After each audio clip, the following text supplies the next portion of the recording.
과거 유럽 열강이 뒤를 쫓기만 했었던 미국, 그리고 오늘날 미국이 패권국 자리에 오르게 된 출발 지점에는 철도가 있었습니다. 미국 내 거미줄처럼 갈린 철도로 인해 제조업을 포함한 각종 산업의 발전을 거듭할 수 있었고, 내수 시장의 폭발적인 성장과 함께 미국의 경제는 가파른 상승세를 보였죠. 결국 미국은 철도 산업이 본격적으로 활성화되었던 시기, 당시 GDP의 4배 이상의 덩치를 키우기도 했습니다. 이 시점을 기준으로 유럽의 경제를 압도하기 시작했고, 미국은 현재 전 세계를 호령하는 경제, 문화, 사회, 정치 등 다양한 분야에서 막대한 영향력을 행사하는 명실상부한 패권국이 되었죠. 그리고 이 중심에는 미국의 산업성장기 경제성장의 주역들이 존재했는데요. 가장 먼저 미국 경제의 흐름을 뒤바꿔 놓았던 인물은 철도왕 코넬리어스 밴더빌트가 있었습니다. 밴더빌트는 한때 미국의 철도노선 40%를 장악했던 인물로 자신의 사업을 확장하기 위해 수도 없이 많은 비즈니스를 이어왔어요. 하지만 밴더빌트의 사업 규모를 따라갈 사업 파트너는 나타나지 않았고, 밴더빌트의 날카로운 촉과 다른 기업들을 탐욕스럽게 먹어치우면서까지 이득에 특화된 그의 본능을 만족시킬 리는 당시 존재하지 않았죠. 그러던 어느 날 밴더빌트는 동업을 제안했던 한 젊은 사업가를 만나 미국의 역사를 다시 한번 뒤바꾸게 되는데, 그렇다면 과연 미국의 역사를 뒤바꾼 이 만남 뒤에는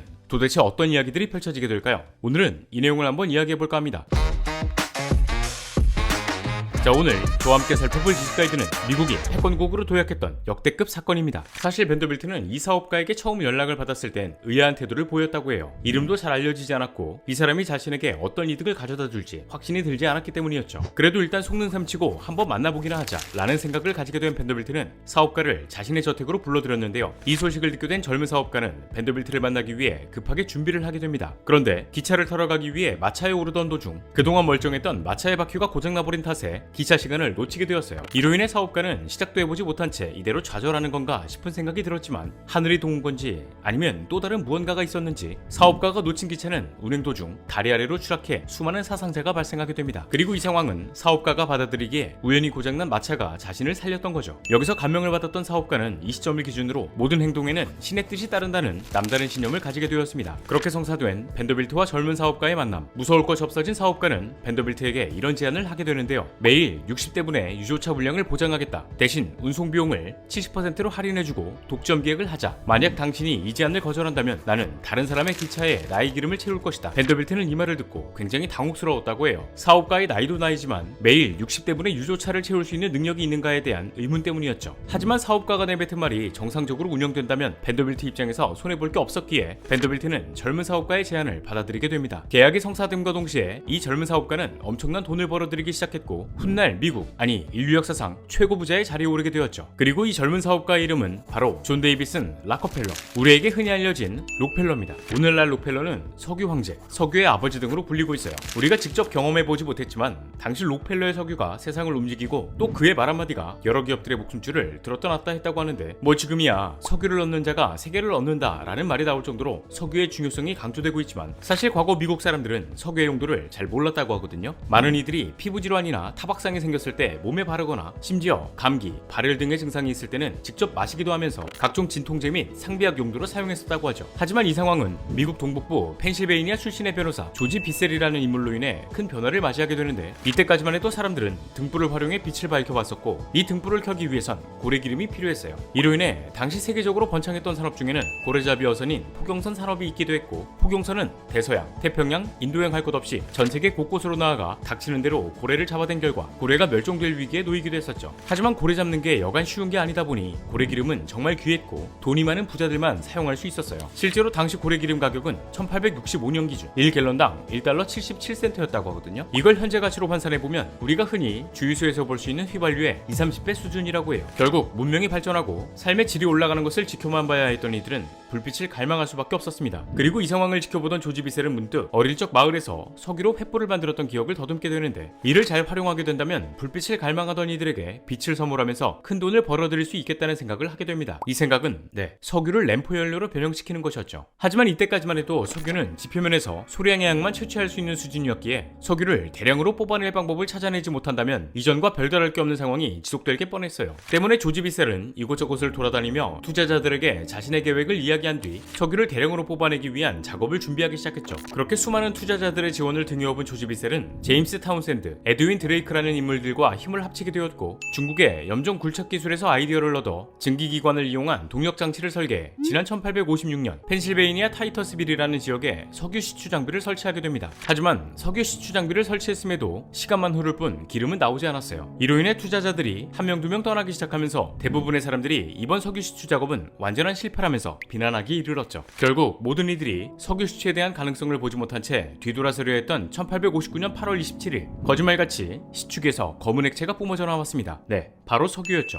결국 1859년 8월 27일 펜실베이니아 타이터스빌은 오늘날 미국 석유 산업이 태어난 날과 장소로 기록되었고 유전이 터졌다는 소식이 미국 전역에 퍼지면서 광란의 열풍을 불러오게 되는데요. 아무래도 초창기 석유 산업은 진입 장벽이 낮았기 때문에 돈 냄새를 맡은 사람들은 너도나도 유전 발굴에 뛰어들었고 그 결과 석유가 시추된 지 불과 5년 만에 수백 개의 석유 회사가 설립되었죠. 이 영향으로 평화롭던 마을 땅에는 석유를 뽑아내기 위해 밤이고 낮이고 1년 사이 300개가 넘는 구멍이 뚫렸고요. 또한 석유가 발견되기 직전까지만 해도 250여 명에 불과했던 마을의 인구수는 10년도 채 되지 않는 시간 동안 1만 명이 넘는 숫자로 불어나게 되었어요. 그리고 이 상황은 지난 서부 개척 시대에 나타난 현상인 골드러시를 연상하게 만들었죠. 때문에 당시 사람들은 석유를 블랙골드, 검은 황금이라 부르기 시작했고 많은 사람들이 유전을 찾아 허우적거리고 있을 때 한 발도 앞서 나아가 어떻게 하면 돈이 될 수 있을까를 고민하던 사람이 존재했습니다. 네, 바로 존 데이비스 록펠러였죠. 록펠러는 원유 자체를 뽑아내는 것도 중요하겠지만 소비자에게 판매되는 것은 땅에서 뽑아내는 석유 그 자체가 아닌 등불을 밝힐 수 있는 등유를 정제하는 것이 더 많은 돈이 될 거라고 생각했어요. 그 이유는 미국 역사에서 가장 위태로운 순간이었던 남북전쟁이 끝날 무렵 석유가 과잉 생산되면서 유가가 폭락하는 상황이 나타나기도 했거든요. 하지만 산업이 발전함에 따라 등유로 발동기를 돌리는 등 연료의 수요가 급등해 또다시 가치가 상승하는 상황이 나타났어요. 이 말은즉 수요와 공급에 따라 석유의 가격이 급등락을 반복한다는 건데 이때 가격 등락이 심한 유전 개발보다 돈의 흐름이 이동하는 곳은 유전에서 뽑아낸 석유를 정제하는 것에 있다고 생각한 록펠러는 정유 사업에 승부수를 던지게 됩니다. 그렇게 1863년 록펠러는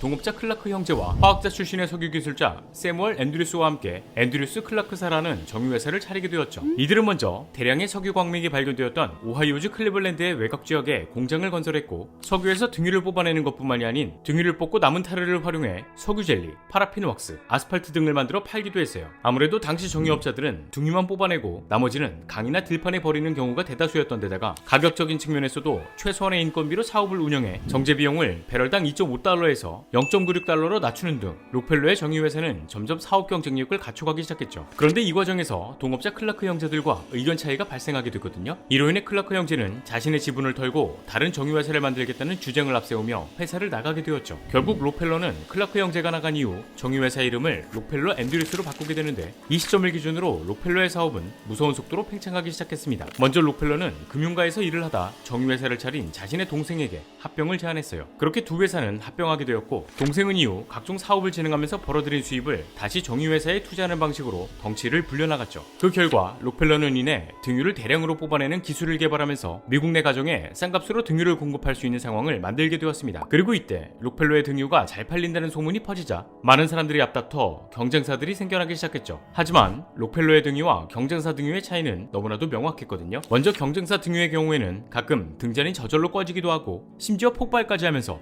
품질이 고르지 못한 모습을 보여줬습니다. 하지만 록펠러의 등유는 한결같이 좋은 품질의 등유를 내놓았죠. 결국 록펠러는 모든 경우의 기준은 자신이 정유한 기름이다 라는 의미를 가지고 1870년 자신의 회사 이름을 스탠더드 오일이라고 바꾼 뒤 주식회사를 설립하게 되는데 사실 이 회사 이름을 바꾼 상황을 보면 내가 생산한 등유가 제일 좋다, 내가 이 구역 대장이다 뭐 이렇게 해석할 수도 있겠지만 당시 사람들은 품질이 좋지 않은 등유로 인해 화재 및 폭발의 위험을 인식하고 있었죠. 때문에 표준, 규범, 윤리, 신뢰와 같이 좋은 뜻은 다 가지고 있는 스탠더드라고 상호를 바꾼 것은 대중들이 가지고 있던 두려움을 낮춤과 동시에 자신의 등유를 어필할 수 있는 장치로 작용했다고 해요. 결국 현 시대 전문가들은 록펠러의 판매 전략의 유연성은 따라갈 수가 없는 능력이었다고 평가하기도 하죠. 그런데 여기서 록펠러는 한 가지 문제에 직면하게 됩니다. 소비자들에게 공급되는 등유의 가격은 당시 그렇게 비싼 수준이 아니었지만 등유를 소비자에게 전달하기 위한 운송료가 너무 비쌌던 거예요. 아무리 등유의 질이 좋아도 또 등유를 대량 생산할 수 있어도 소비자에게 전달하지 못한다면 돈 냄새는커녕 기름 냄새만 질릴 때까지 맡아야 하다 보니 록펠러는 운송비를 어떻게 해서든 줄여야겠다고 생각하게 됩니다. 그리고 이를 실현하기 위해 본인이 직접 철도회사와 협상을 하러 가게 되죠. 록펠러와 협상 테이블에 앉았던 철도회사의 대표가 다름 아닌 코넬리어스 밴더빌트였고요. 이 협상에서 록펠러는 밴더빌트에게 안정적인 매출을 확보해주겠다는 약속을 하게 되었고 반대로 밴더빌트는 록펠러에게 운송비용을 할인해준다는 보장을 했으니 이건 서로에게 윈윈할 수밖에 없는 상황이잖아요. 하지만 록펠러는 단순히 운송 비용을 아끼고 또 스탠더드 오일의 가격 경쟁력을 확보하는 데에서 그치지 않았어요. 그가 정말 원했던 것은 막대한 자금과 가격 경쟁력을 확보한 뒤 다른 기업을 사냥하는 것이었죠. 네, 록펠러는 미국의 시장을 혼자서 독점하고 싶었던 겁니다. 남다른 야망을 가지고 있던 록펠러는 이 시점을 기준으로 자신이 할 수 있는 모든 방법을 동원해서라도 경쟁업체를 없애버리거나 합병하는 등 닥치는 대로 먹어치우기 시작하는데, 그렇다면 과연 록펠러는 미국 내 석유 시장을 어떻게 독점하려 했을까? 이때 록펠러가 가장 중점적으로 내세웠던 명목은 등유 시장의 안정성을 도모하고 질 좋고 싼 가격의 등유를 소비자들에게 제공한다 였습니다. 하지만 이 말을 고지고대로 믿는 사람은 존재하지 않았죠. 왜냐? 록펠러는 사업으로 인해 발생할 수 있는 비용을 최소화하기 위해 노동자들의 노동 착취가 이어지기도 했고, 운영 경비를 줄일 수 있다면 물불을 가리지 않았기 때문이었어요. 또한 당시 스탠더드 오일은 이미 미국 내 최대 정유회사였고, 최대 정유회사인 만큼 등유 생산량 또한 압도적으로 많았기에 대량 생산 시설을 기반으로 등유 가격을 후려치기 시작했는데요. 때로는 원가 이하의 가격으로 등유를 판매하면서까지 경쟁업체들의 숨통을 조였죠. 이로 인해 경쟁업체들의 주가는 폭락했고, 스탠더드 오일이 탄생한 지 불과 1년도 채 되지 않았던 1871년 록펠러는 뉴욕, 필라델피아, 피츠버그 등에 있는 정유회사 27개를 무자비하게 사냥했습니다. 물론 27개의 정유회사가 가만히 지켜만 보고 있던 것은 아니었거든요. 록펠러의 폭주에 대응하기 위해 일종의 카르텔을 형성하면서까지 전쟁을 준비하는 듯했죠. 그러나 이들은 록펠러의 스탠더드 오일이라는 압도적인 덩치 앞에서 무릎을 꿇을 수밖에 없었고, 그렇게 미국 석유 시장 내 독점 체제 기반을 확립한 록펠러는 이들에게 두 가지 방법 중 하나를 선택하라는 제안을 하게 됩니다. 첫 번째는 스탠더드 오일에게 경영권을 양도하고 주식을 배분받아 안정적인 부를 보유할 것인지, 두 번째는 독자적으로 경영하면서 대들다가 파산을 맞이하게 될 것인지였죠. 이건 뭐 사실상 왼쪽 잽 맞고 뒤로 물러나기만 할래? 아니면 라이트 훅 제대로 맞고 KO 당할래? 인 것 같은데,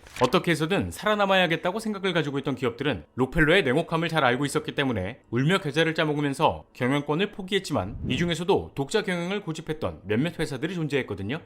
물론 반전은 없었습니다. 록펠러가 예언한 대로 독자 경영을 선택했던 기업들은 이내 파산, 아니 파괴되었죠. 그리고 이 상황은 경쟁업체뿐만이 아닌 록펠러의 뜻대로 행동하지 않은 하청업체에게도 이어지게 되는데요. 이에 가장 대표적인 예시로는 석유를 담는 오크통을 납품하던 하청업체가 스탠더드 오일에게 우리 먹고 살 돈 부족하다, 가격 좀 후려치지 말고 다 같이 이득을 볼 수 있는 구조를 만들면 안 되겠냐 라는 입장을 내세웠던 적이 있었다고 해요. 하지만 록펠러는 아랑곳하지 않았고 가격을 유지한 뒤 하청업체가 어디까지 가는지 한번 지켜보았죠. 이후 오크통 납품에서는 록펠러에게 반응하듯 납기도 제대로 맞추지 않는 등 배짱을 부리기 시작했는데요. 이를 지켜보던 록펠러는 넌 안 되겠다 라는 마인드로 스탠더드 오일 내에서 자체적으로 철제통을 개발해버렸습니다. 이건 오냐오냐 해줬더니 호의가 둘리, 아니 권리인 줄 아네, 이제 너네 필요 없다, 우리 거 쓰면 된다 라는 의미였죠. 결국 오크통 회사는 돈줄이 아예 막혀버렸고, 이를 해결할 방법을 찾아볼 틈도 없이 파산하게 되었습니다. 그리고 이 록펠러의 사냥은 기업이 받아들이기에 혹시 나도 잡아먹히지 않을까 하는 두려움으로 다가오게 되었지만,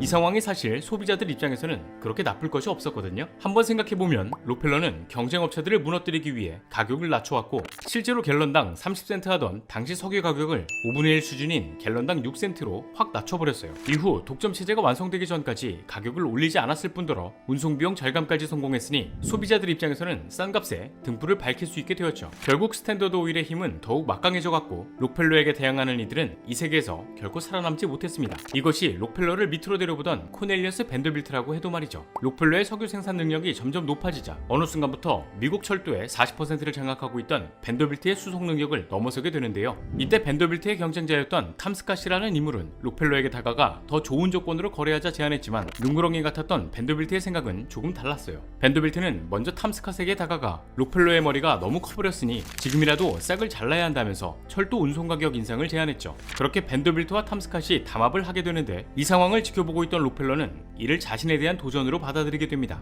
사실 운송비용이 올라감에 따라 등유 가격을 조금 인상하는 수준에서 그칠 수 있었지만, 록펠러는 타협은 무슨 철도회사를 용서하지 않았죠. 일단 록펠러는 철도회사를 거치지 않고 등유를 운반할 방법을 모색하기 시작했어요. 그리고 이때 그의 머릿속에서 나온 방법은 다름 아닌 파이프라인이었죠. 사실 이 당시 맨 땅에 송유관을 깔아 석유를 운반한다고 하는 것은 거의 불가능에 가까웠다고 해요. 실제로 록펠러 주변에 있던 사람들 또한 이 선택은 미친 짓이라면서 말렸지만, 록펠러는 눈 하나 깜짝하지 않고 이 사업을 진행하게 되었죠. 그렇게 록펠러의 막대한 자금과 위험 감수가 따른 이 사업의 결과는 가장 먼저 오하이오주와 펜실베이니아주를 가로지르는 640km의 송유관이 연결되었고, 파이프라인이 모두 완공되었을 땐 미국 전역에서 수도꼭지만 틀면 석유를 공급받을 수 있는 상황에 이르게 됩니다. 거미줄처럼 퍼진 떨어진 파이프라인을 따라 석유가 운송되기 시작하면서 록펠러라는 가장 큰 고객이 사라진 철도회사의 매출은 급격하게 줄어들기 시작했어요. 이에 벤더빌트와 탐스캇은 담합을 풀고 운송 가격 인하 경쟁을 하지 않을 수가 없었죠. 결국 이곳저곳에서 출혈이 일어나다 보니 영원할 줄 알았던 철도회사들이 몰락하기 시작했고, 이 시기 미국 내 3분의 1 수준인 360개의 철도회사가 파산하게 됩니다. 이 회사의 투자자들은 길바닥에 내려앉았고, 철도회사에 돈을 빌려줬던 은행들은 문을 닫아야만 했어요. 이는 완벽한 철도회사의 패배라고 할 수 있었죠. 그리고 이 상황은 1873년 미국의 금융공황이라는 경기 침체를 촉발하게 됩니다. 노동자들은 일자리를 잃었고 기업들은 생존을 하기 위해 발버둥을 치기 시작했어요. 하지만 이 순간 록펠러는 또 다른 기회를 찾았죠. 기업들이 휘청거리기 시작하면서 망해가는 석유회사들은 거의 줍다시피 인수하기 시작했고, 끝이 없는 포식 끝에 공황이 잠잠해졌을 1880년대 무렵 록펠러의 스탠더드 오일은 석유 시장의 90% 이상을 점유하면서 무너지지 않는, 아니 결코 무너질 수 없는 미국 최초의 독점 기업을 탄생시켰습니다. 이는 미국 내에서뿐만이 아닌 전 세계 석유 공급의 절반을 넘어 적게는 60%에서 많게는 80%까지의 비중을 차지하는 수준에 이르게 되죠. 그런데 록펠러의 팽창은 여기서 멈추지 않았어요. 스탠더드 오일은 정부에 대한 강력한 로비망을 구축한 이후 철강 산업에 상당한 관심을 보이고 있었죠. 하지만 이때 당시 철강 산업에는 오늘날 강철왕이라 불리는 앤드류 카네기가 꿋꿋하게 버티고 있었고,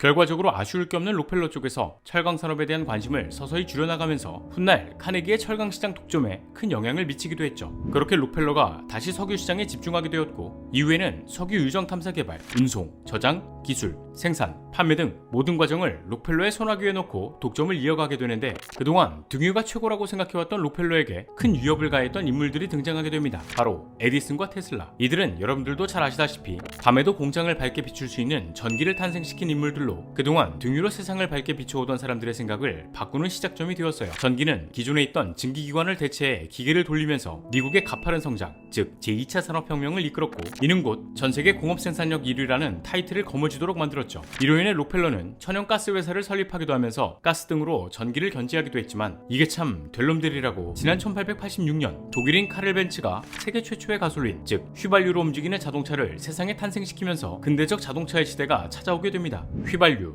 애초에 석유를 등유로 정제하는 과정에서 나오는 기름이죠. 결국 스탠더드 오일은 꼭 먹고 알 먹기로 등유를 정제하고 남아돌던 휘발유를 팔아 엄청난 수익을 올렸고, 록펠러는 이 시점을 기준으로 더 많은 부를 축적하기 시작하면서 이제는 그를 대적할 경쟁자조차 존재하지 않을 정도의 규모를 소유하게 되었죠. 그런데 록펠러가 석유 시장을 독점하고, 비슷한 시기 철강 시장은 앤드류 카네기가 독점하고, 또 철도 시장에는 몇몇 기업들로 형성된 카르텔이 독점하고 있는 상황이 벌어지다 보니 이 모든 상황을 지켜보고 있던 정치권에서 움직이기 시작했습니다. 그리고 이 중심에는 상원 의원인 존 셔먼이 있었죠. 셔먼은 어느 날 부당한 거래 제한과 독점으로부터 상거래를 보호한다라는 명목의 법안을 통과시켰는데요. 이 법안에는 독점 규제로서 기업의 부당한 독점을 제한한다는 법이 포함되어 있었고, 이 법은 지금까지도 이어져 애플, IBM, 마이크로소프트 등과 같은 기업에게도 적용되고 있는 바로 셔먼 반독점법입니다. 하지만 이미 거의 완벽에 가까운 로비망을 구축하고 있던 록펠러였기에 이 법은 당시 스탠더드 오일에 직접적인 타격을 줄 수는 없었어요. 독점을 규제할 법이 있다고 해도 압도적인 규모와 자본이 있는 록펠러는 법망을 피해가기 일쑤였죠. 그리고 이 상황은 미국의 제26대 대통령 시어도어 루즈벨트까지 이어져 록펠러와 한바탕 전쟁을 벌이게 되는데,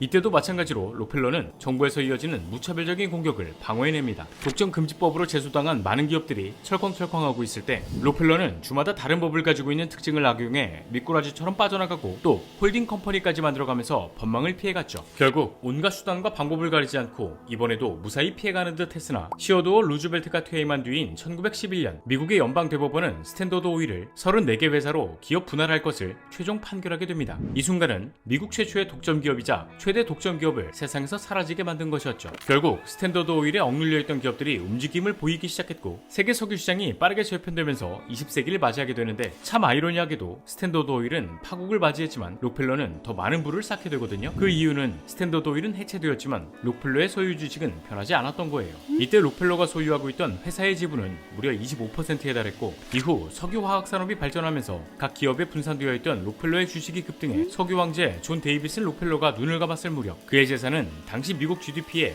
1.5%, 오늘날 4,090억 달러, 한화로 약 543조 원을 기록하게 됩니다. 이건 인류 역사상 가장 많은 재산을 보유한 사람으로 기억되고 있고, 이 재산을 보유한 록펠러는 피도 눈물도 없었던 사업가의 이미지가 각인되었죠. 그런데 록펠러가 수많은 기업을 집어삼키면서 독점한 것도 사실이지만, 은퇴 이후 그의 삶은 석유 황제의 악독한 모습과는 거리가 멀었거든요. 록펠러는 33세에 백만장자가 되었고, 43세에 미국에서 가장 큰 회사를 소유했으며, 53세에는 세계 최대의 의사의 부호가 되었어요. 그러나 그의 나이 55세, 일생일대의 위기에 직면했습니다. 기관지, 탈모증, 신경병, 위궤양, 탈진 등 정밀 종합진단 결과에서 1년을 넘기지 못할 거라는 의사의 시한부 선고를 받았기 때문이었죠. 이 시점을 기준으로 록펠러는 생각을 달리하기 시작했고 그동안 모은 재산을 의미있게 사용하기 위해 자선 사업에 매진하게 되는데요. 그 결과 고아원, 도서관 등을 세우는 것은 물론 오늘날 미국의 명문대 중 하나로 손꼽히는 시카고 대학을 비롯한 12개의 종합대학과 12개의 단과대학, 여기에 더해 록펠러 재단을 만들어 의학과 과학 등 인류 발전을 위해 연구하는 분야에 자신의 재산을 투입했죠. 그렇게 공공의 이미지를 쌓아간 록펠러는 의사에게 1년이라는 시한부 선고를 받았음에도 무려 40년 이상을 더 살게 되면서 1937년 97세의 나이로 명을 다하게 됩니다. 이후 그의 재산은 그의 아들인 존 데이비슨 록펠러 주니어에게 상속되었는데 아직까지도 록펠러 가문은 재력을 바탕으로 미국에서 제일 가는 명문가로 거듭나게 되었지만 여전히 록펠러라는 인물에 대한 평가는 엇갈리고 있어요. 사업 경쟁제를 박살내던 냉혹한 인간이라는 평가와 동시에 그가 이룩한 업적이 미국 경제 성장에 큰 동력이 되었다는 진정한 석유 왕제로 말이죠. 그러나 여기서 한 가지 분명한 것은 록펠러가 돈이라면 수단과 방법을 가리지 않는다는 것입니다. 그런데 이 시기 전 세계 교역 결제 통화는 우리가 생각하는 기축 통화인 달러가 아니었거든요. 이때까지만 해도 전 세계 교역 결제 통화의 60%는 영국의 파운드화가 압도적인 영향력을 행사하고 있었어요. 하지만 유럽의 제국주의 국가들 사이에서 벌어진 한 전쟁은 유럽 모든 국가들의 경제 상황을 파국으로 이끌었고 이 틈을 타 국제시장의 영향력을 키웠던 미국의 달러가 강세를 보이면서 명실상부한 패권국으로 자리매김할 수 있었다고 하는데 오늘날 미국을 최정상의 위치에 올려놓은 달러, 이 달러는 어떻게 미국을 패권국 자리에 올려놓았던 걸까요? 다음 지식 가이드는 달러가 기축통화가 된 진짜 이유로 찾아오도록 하겠습니다. 자, 오늘의 영상은 여기까지입니다. 다음에 또 다른 안내서로 찾아뵙도록 하겠습니다. 지금까지 지식 가이드였습니다. 감사합니다.